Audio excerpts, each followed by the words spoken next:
DVB Digital Fast. Hello and welcome to DVB Newsroom. I'm Nora. Joining me today is Thant Sin, an editor, producer, and presenter with Voice of America, based in Washington, D.C. She's also the newest host of Insight Myanmar Podcast.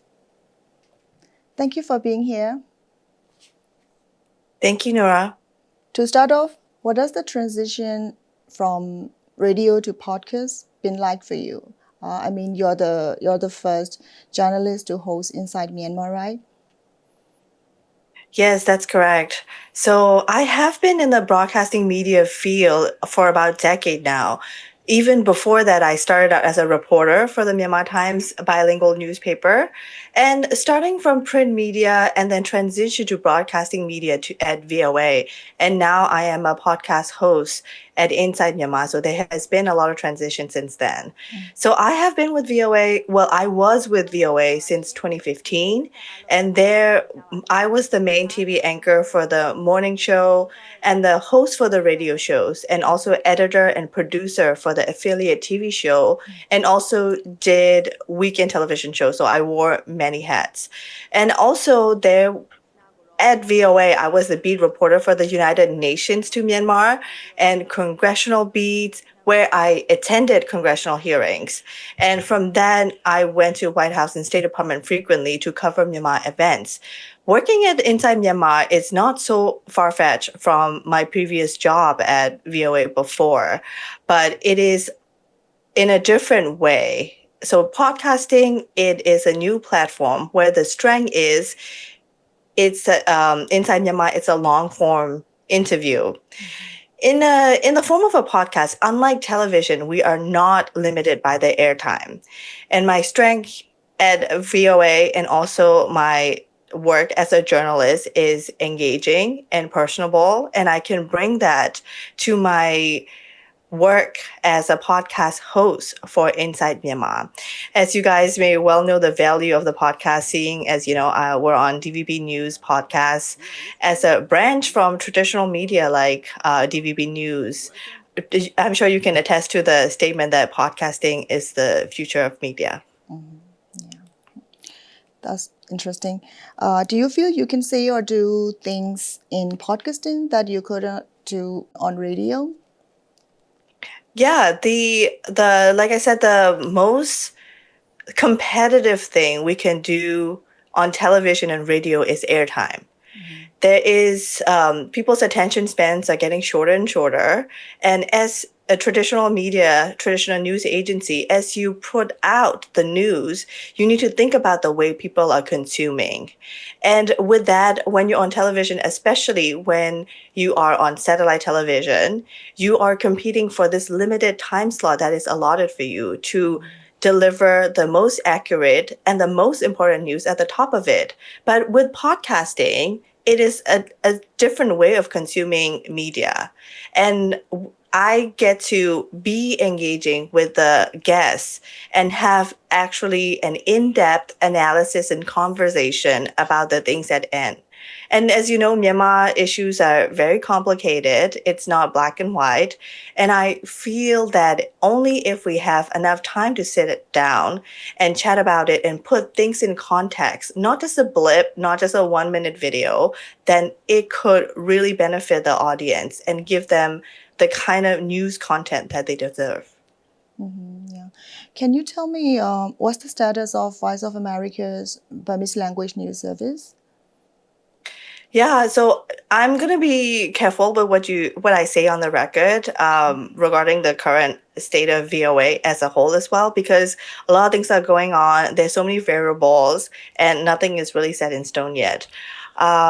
So you might have already know in March 2025, President Donald Trump signed an executive order to eliminate the non-statutory functions and reduce the staffs of many federal agencies, including USAGM, which is the United States Agency for Global Media. That is the parent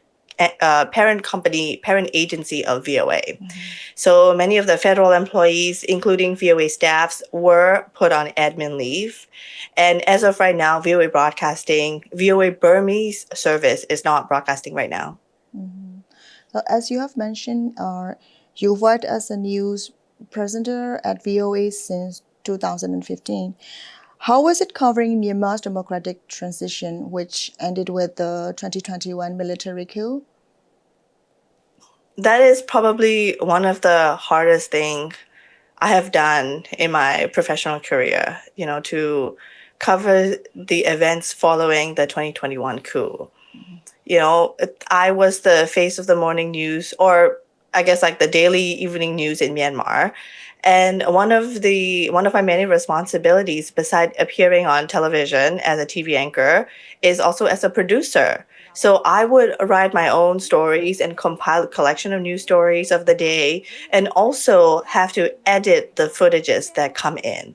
And around that time, the emotions are high, and it's hard on a national level and also on a personal level.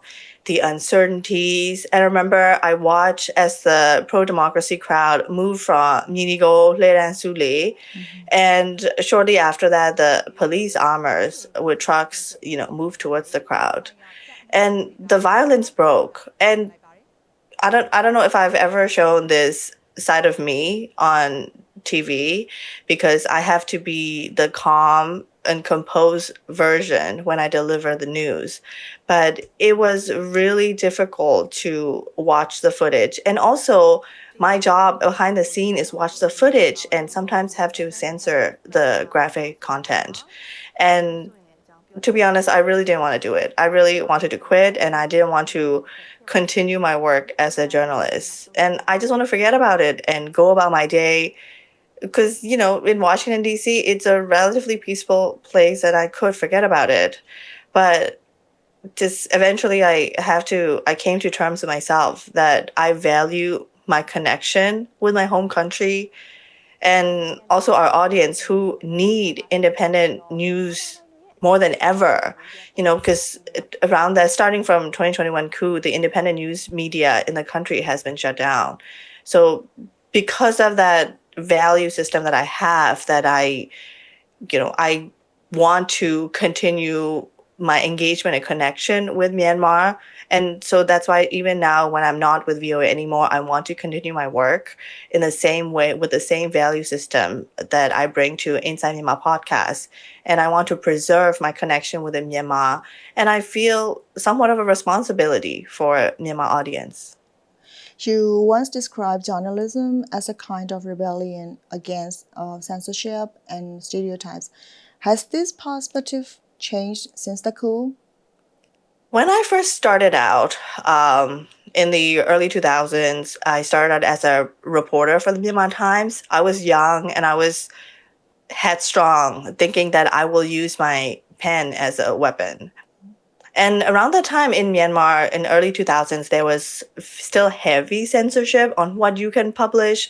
And so I came into journalism thinking that I wanted to defy against the censorship. I want to use journalism as a form of activism.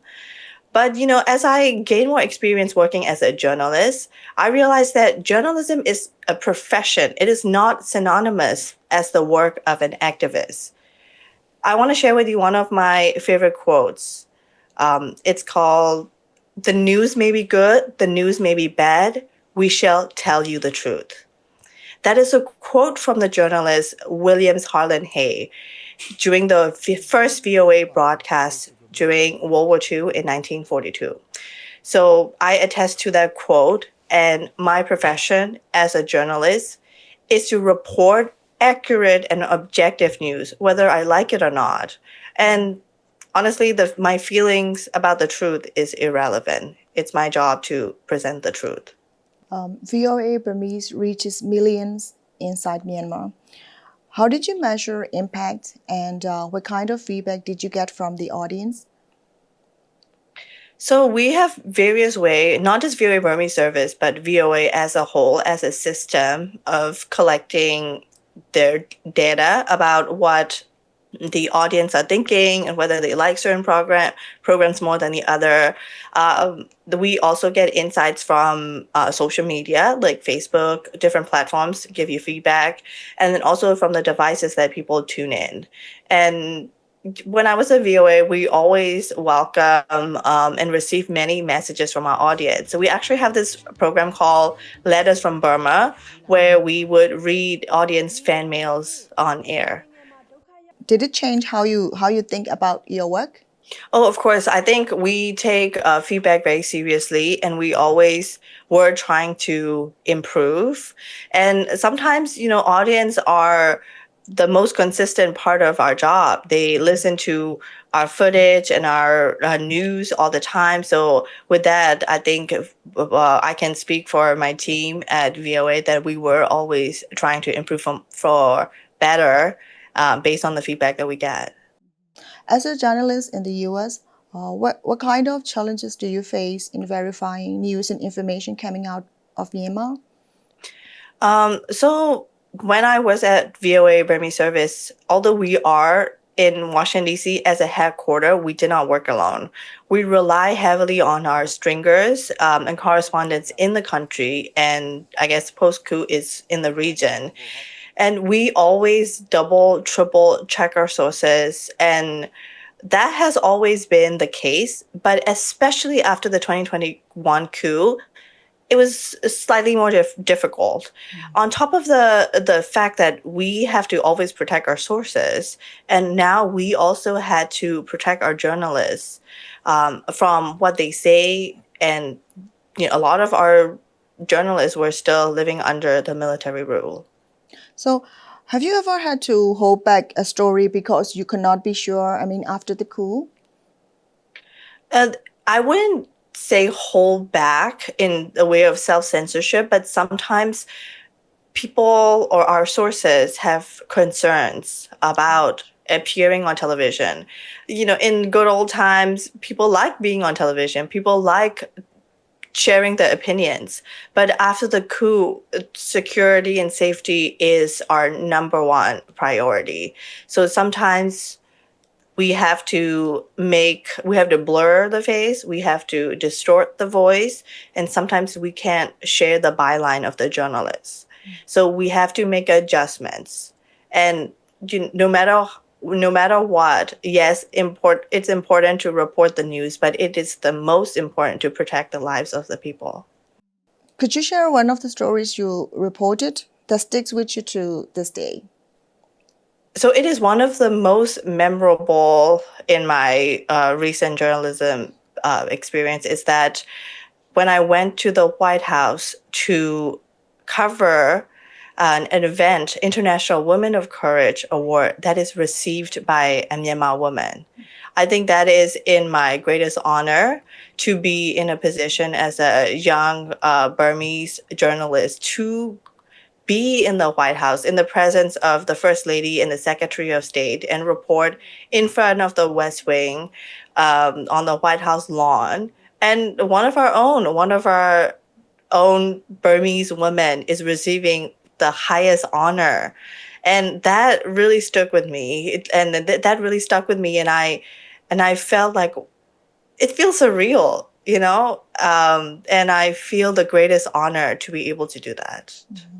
How did VOA cover the 2017 military crackdown in Rakhine State and the Rohingya exodus into Bangladesh, which was labeled as genocide by the US? It was tricky. It was tricky to say the least. And when reporting on the Rohingya news, and especially at the beginning around 2017. So majority of the VOA Burmese audience are from inside the country. And at the time, most of them do not even want to address the Rohingya as Rohingya, but they were rather called them as Bengalis or Muslim population in Rakhine. And the military and the civilian government at the time also did not really use, or like they kind of cleverly avoid using the term Rohingya, but would rather address altogether as quote unquote the Muslim conflict, which was not wrong, but the wording and the usage of Rohingya is controversial at the time. And at VOA, I remember we had an internal meeting and we had a long discussion. And then in the end, we decided that it is important to use the word Rohingya, or whether our audience agree or not.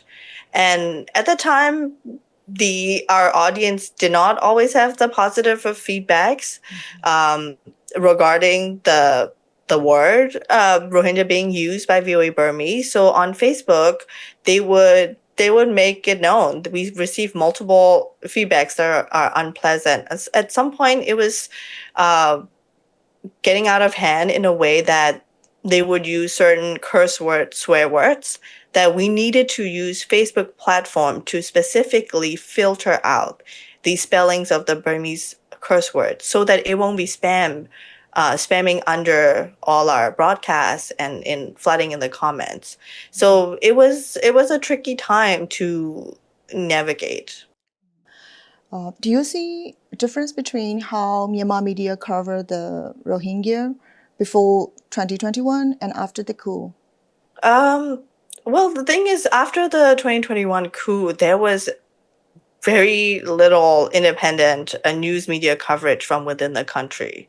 And I think people have feelings on this issue has shifted post coup, and we have become more of a solidarity front in the suffering and then the atrocity that military has done on people.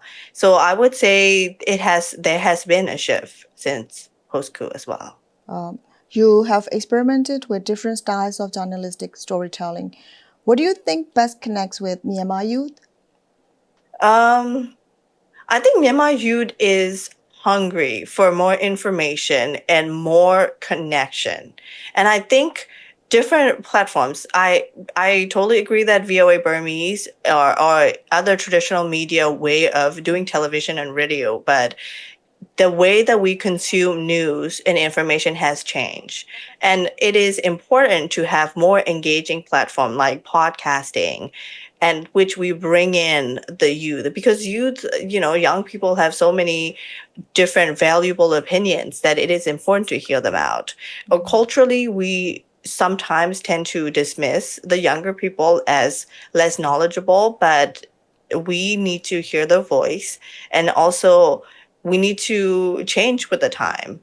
Podcasting, video podcasting, and engaging and inviting people of different race, ethnicity, and age group will only further bring us further into creating deeper connection among the audience as well.